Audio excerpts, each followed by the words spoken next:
உறவுகளுக்கு இனியதொரு வணக்கம். நான் உங்கள் நண்பன் சரவணன். உங்கள் எல்லாருக்குமே தெரிந்த ஒரு விடயம்தான், அது ஆசிரியர் தகுதி தேர்வு, டெட்டு தேர்வு. இந்த டெட்டு தேர்வுக்கு உச்ச நீதிமன்றம் கொடுத்த தீர்ப்பு. இந்த தீர்ப்பின் அடிப்படையில் தமிழ்நாடு அரசு அடுத்து என்ன முடிவு எடுக்க போகிறாங்க? அது எடுக்கக்கூடிய முடிவுகள் சரியான முடிவு தானா? இது தொடர்பான ஒரு அலசல் தான் நம்ம இன்னைக்கு பார்க்க போகிறோம். இறுதி வரை ஸ்கிப் பண்ணாமல் நீங்கள் பாருங்கள். அதாவது உச்ச நீதிமன்றம் என்ன சொல்லியிருக்காங்க? அரசு உதவி பெறும் பள்ளிகளில் பணிபுரியக்கூடிய ஆசிரியர்களுக்கு டெட்டு தேர்வு கட்டாயம் அப்படின்னு சொல்லியிருக்காங்க. இந்த டெட்டு தொடர்பாக பார்த்தீங்கன்னா ஏற்கனவே சென்னை உயர் நீதிமன்றம் என்ன சொல்லியிருந்தாங்கன்னா, அரசு பள்ளிகளில் ஆசிரியர் நியமனத்துக்கு பதவி உயர்வுக்கும் டெட்டு தகுதி தேர்வை கட்டாயமாக்கி சொல்லியிருந்தாங்க. இந்த உத்தரவை எதிர்த்து ஆசிரியர் கூட்டமைப்பினர் மேல்முறையீடு போனாங்க, உச்ச நீதிமன்றத்துக்கு போனாங்க. அப்படி போன அந்த மேல்முறையீடுல தான் இப்ப அதாவது நீதிபதிகள் யாருன்னு பாத்தீங்கன்னா தீபங்கர், தத்தா, மன்மோகன் இவர்கள் அமர்வுல இந்த விசாரணையும் நடந்திருக்கு. இந்த வழக்கை விசாரித்த நீதிபதிகள் தான் இப்ப ஒரு தீர்ப்பு கொடுத்திருக்காங்க.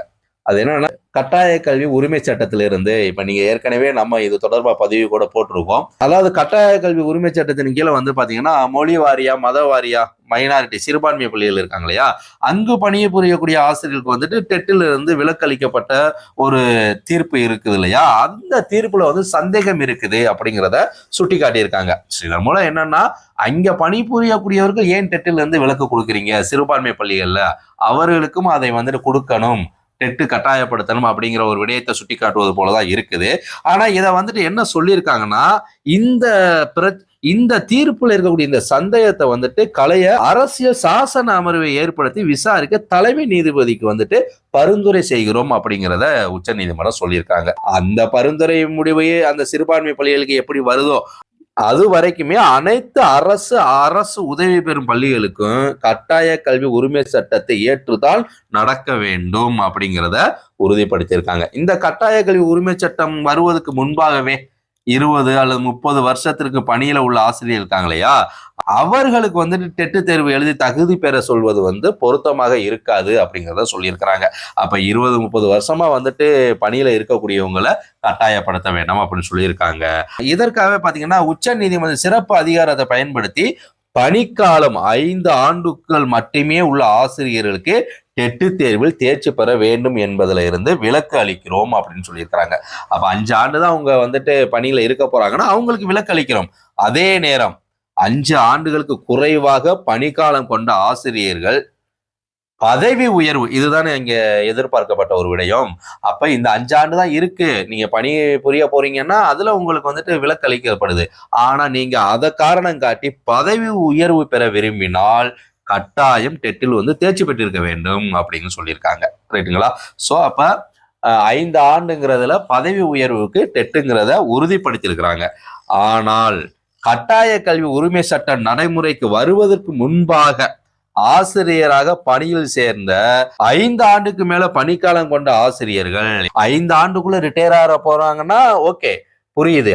இதே இந்த டெட்டு தேர்வு வர்றதுக்கு முன்னாடியே பணியில் சேர்ந்தவங்க இருக்காங்க இல்லையா, அவங்க 5 ஆண்டுக்கு மேலே அவங்களுக்கு பணிக்காலம் இருக்குது அப்படின்னா அவங்க கட்டாயம் இந்த பதவி உயர்வு அதுலாம் இல்ல, கட்டாயம் அவங்க டெட்டு தேர்வில் தேர்ச்சி பெற்றிருக்க வேண்டும் அப்படிங்கிறத சொல்லியிருக்காங்க. இதற்காக 2 ஆண்டுகள் கொடுத்திருக்கிறாங்க.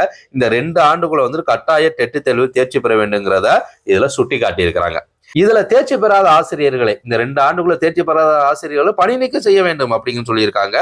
அவர்களை ஓய்வு பெற்றவர்களாக கருதி ஓய்வூதிய பலன் வழங்குவதை உறுதி செய்ய வேண்டும்ங்கிறதே சுட்டி காட்டியிருக்கிறாங்க.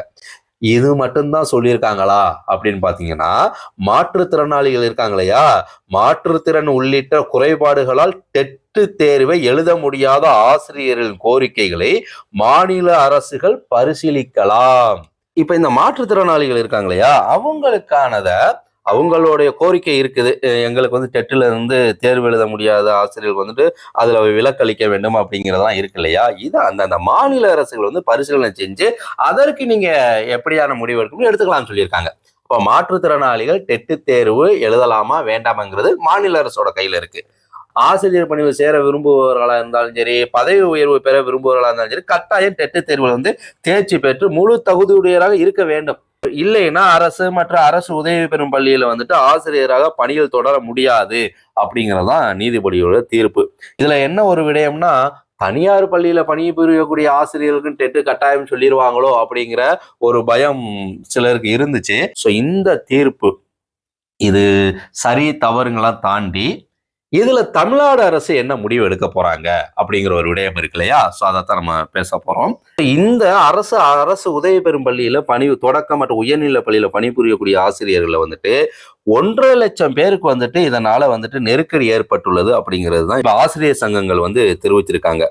இந்த தீர்ப்புக்கு எதிராக தமிழ்நாடு அரசு மேல்முறையீடு செய்ய வேண்டும் அப்படின்னு சொல்லியிருக்காங்க. உச்ச நீதிமன்றம் தமக்கான சிறப்பு அதிகாரம் 142வது பிரிவின் கீழே வந்து இந்த தீர்ப்பை வழங்கியதால இது முக்கியமா வந்து பார்க்கக்கூடியதா இருக்குது அப்படிங்கறதான் இப்ப ஆசிரியர் சங்கங்களுடைய கோரிக்கை.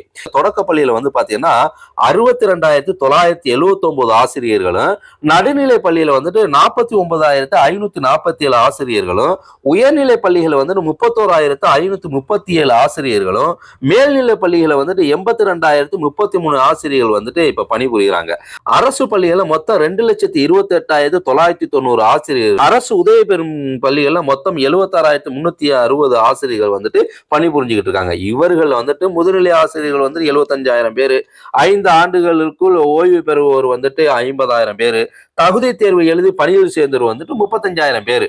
இவர்களை தவிர்த்து மீதம் இருப்பவர்கள், அதாவது ஆசிரியர் தகுதி தேர்வை எழுத வேண்டிய கட்டாயத்தில் இருப்பவங்க வந்து 1.5 லட்சம் அரசு பள்ளி ஆசிரியர்கள் இருக்கிறாங்க. இதுல தனியார் பள்ளிகள்ல முதுநிலை ஆசிரியர்களை தவிர்த்து 1,57,000 ஆசிரியர்கள் தகுதி தேர்வை எழுத வேண்டியவர்களா இருக்காங்க. ஆகையால இந்த உச்ச நீதிமன்றம் இந்த தீர்ப்பை தடை கோரி தமிழ்நாடு அரசு மேல்முறையீடு செய்ய வேண்டும் அப்படிங்கிற கோரிக்கை வச்சிருக்காங்க. இதற்காக தமிழ்நாடு பள்ளிக்கல்வித்துறை அமைச்சர் அன்பில் மகேஷ் அவர்கள் இதுல வந்து நீங்க கவலைப்பட வேண்டாம், ஆசிரியர்களை வந்து அரசு கைவிடாது அப்படிங்கிற சுட்டி காட்டியிருக்காங்க.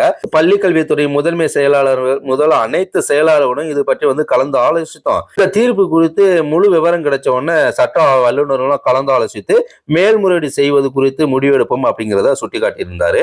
ஆசிரியர் சங்கங்களும் இந்த தீர்ப்பு தொடர்பாக மேல்முறையீடு செய்ய வாய்ப்பு உள்ளது. எனினும் அரசு சார்பில் நான் சொல்லிக் கொள்வது என்னவென்றால், யாரும் கவலைப்பட வேண்டாம், ஆசிரியர்களை தமிழக அரசு கைவிடாது அப்படின்னு சொல்லியிருக்காங்க. மேலும் இது தொடர்பாக என்ன சொல்றாங்கன்னா, இந்த 1.5 லட்சம் பேர் வந்துட்டு டெட்டு தேர்வு எழுதாம இருக்காங்க இல்லையா, அவர்களுக்கு சிறப்பு டெட்டு தேர்வு நடத்தலாமா அப்படிங்கிற ஆலோசனையில் இருப்பதாக ஒரு தகவல் வருது. சோ இந்த சிறப்பு தேர்வு அப்படிங்கிறது சரியான முடிவு தானா? இதுதான் நம்ம கேட்கக்கூடிய ஒரு விஷயம். ஏன்னா டெட்டு தேர்வு வச்சு ஆகணும், டெட்டு தேர்வு அவங்க எழுதிதான் ஆகணும் அப்படிங்கிறது ஏற்கனவே இருந்த நடைமுறை தான். ஆனா டெட்டு தேர்வு ஒவ்வொரு ஆண்டும் வைக்கப்பட்டதா அப்படிங்கிற ஒரு கேள்வி இருக்குது. இது அரசோடைய மெத்தன போக்குனாலையும் இது வந்துட்டு அவர்களுக்கு கிடைக்கக்கூடிய அந்த சலுகை வந்துட்டு கிடைக்க முடியாம போயிருச்சு அப்படிங்கிறது தான். ஸோ இதனை எப்படி தமிழ்நாடு அரசு வந்துட்டு சரி செய்ய போறாங்க? அப்ப இந்த சிறப்பு தேர்வு அப்படிங்கிற போது அந்த தேர்வு முறையாக நடக்குமா? அப்படி நடத்தக்கூடிய தேர்வு ஏதும் முறைகேடு நடப்பதற்கு வாய்ப்பு இருக்குமா அப்படிங்கிற இந்த கேள்விக்கு உங்களிடமே அந்த கேள்வியை கேட்கிறேன். நீங்க வந்துட்டு உங்க கமெண்ட் பாக்ஸ்ல சொல்லுங்க. ஏன்னா எப்போதுமே இந்த சிறப்பு தேர்வுங்கிறது வந்துட்டு சரியான முடிவு தானாங்கிறத நீங்க தான் சொல்லணும்.